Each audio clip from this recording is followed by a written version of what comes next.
Гледате Еден на еден, овозможено од Good Nature, вкусот на природата. Прв ден селектор. Што правиш? Одиш кај Горан Пандев. Така, паметно.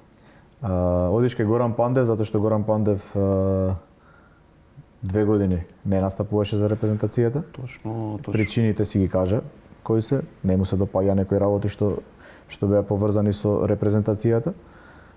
И даде знак дека треба да се променат тие работи и репрезентативците да бидат попочитувани од оние што се најблиску, а тоа е, нели, федерацијата.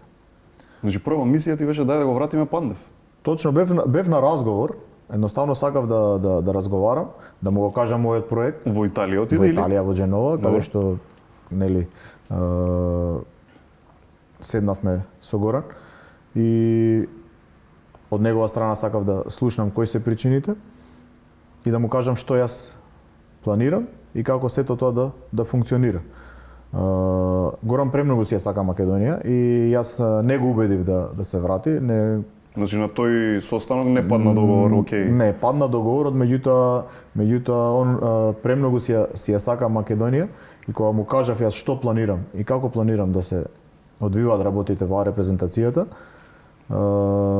на општо задоволство прифати да се врати во репрезентацијата и еве со Грузија го постигна голот на одлучувачкиот гол, но неговото присуство во репрезентацијата е од неспоредлив.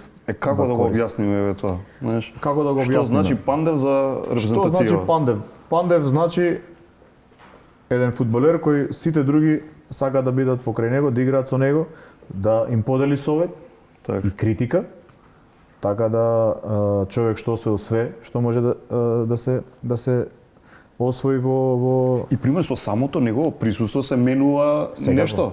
Секако.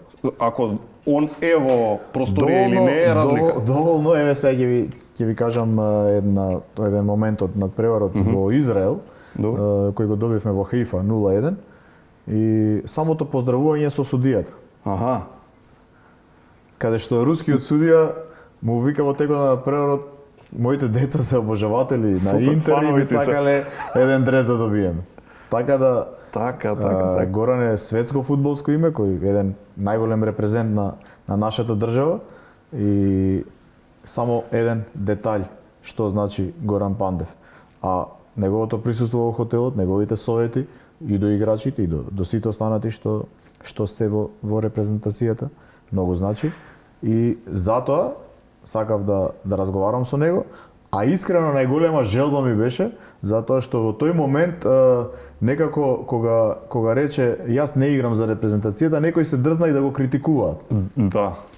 И сакав да му кажам дека е премногу големо име да на таков начин, револтот го разбирам и со право го направи тоа, да на таков начин се одјави од репрезентацијата. Јасно. И мојот збор беше: Горан, преголем си да на ваков начин се одјавиш. Ти треба да се одјавиш на европско првенство.